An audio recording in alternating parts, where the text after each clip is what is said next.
When Welsh-Australian painter John Beard came to live in Portugal, it was almost by accident. Now he lives in the tiny village of São Pedro.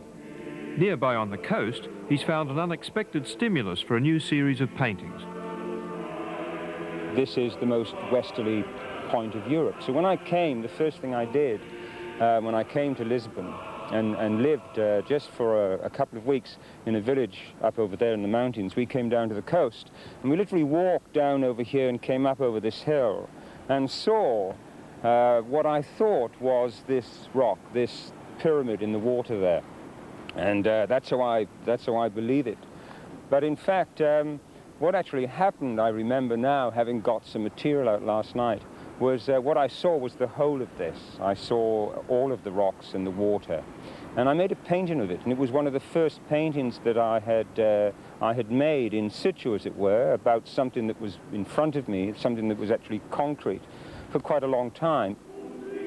What attracted me about the rock in my painting was that I had simplified it. And when I came back here, it enabled me to see this more clearly, to see it as I actually had formed the information about it in my imagining, and because of my history, not to see it necessarily exactly as it was. When I look at some of the works I've done, I can remember every little moment in their making, and that's very important as a part of the experience of what that is.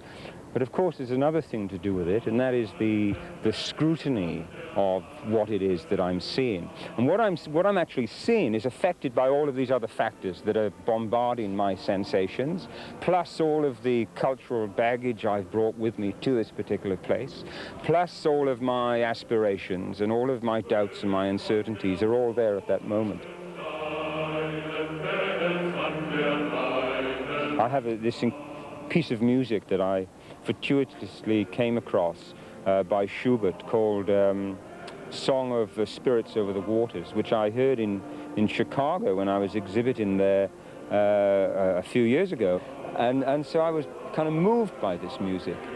And I didn't know that the words were by Goethe. And there are some lines in it about soul of man, how much you are like the water, fate of man, how much you are like the wind, and how the wind stirs. The wind is the water's lover that stirs her to the very depths of her existence. You know, and all of that is here. So it's an incredible metaphor for many, many things.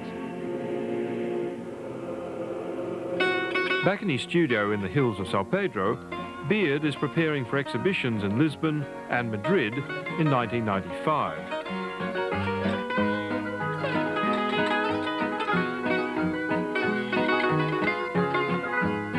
What's particularly interested me, and I think why I've come to the rock, is because it is a tangible thing that I can look at and work from. It is a subject. And of course I worked with all kinds of subjects, and we all do, but I think there was a lot of internal wrangling, a lot of kind of regurgitating.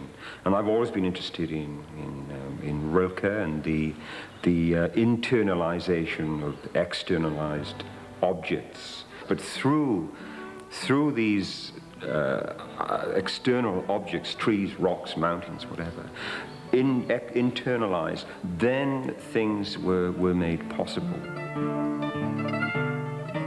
I want you to tell me about your forthcoming exhibition in Lisbon in January 1995, because this exhibition is not just an exhibition of paintings, is it? It's a kind of installation as well. My idea is that there will be hundreds of studies, of investigations, of memorizations, of sensings in situ, back here in the studio, working from things, working from other things that maybe have nothing that seems to be immediately and directly concerned with the rock, and that these will be displayed in one particular space. And in a different space, depending on the nature of the physicality of each gallery, will be the very large paintings. Well, what really interests me is that a kind of electrical charge, if it can happen, between that moment between the shift between the very small things and the very large things. For Beard and his wife Wendy, living in a village in rural Portugal not only offers new kinds of visual stimulation, but also the chance to focus on his work at a time when it is undergoing some crucial changes.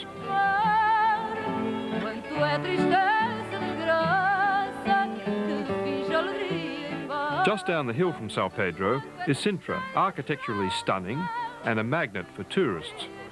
Apart from the occasional coffee, the Beards prefer the reflective hills above the town, with the superbly preserved Moorish castle.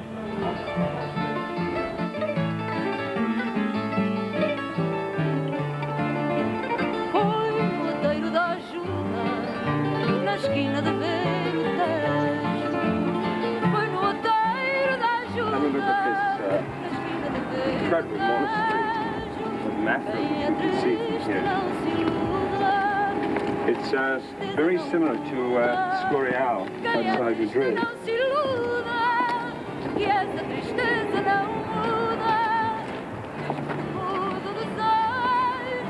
You know, we stumbled across this place, a little like we stumbled across the rock, I guess, and we feel that it's a very good place for us to be right now to do the work. It's away from a city, which we're not used to, but it has its advantages. You know, a lot of this was made possible for us through the VACB because we were offered the challenge and the opportunity to exhibit in two of the very best galleries in Europe, in the world, and you know, they made that possible. So we're going to take the challenge on and do the best we can with it and enjoy all of this as well.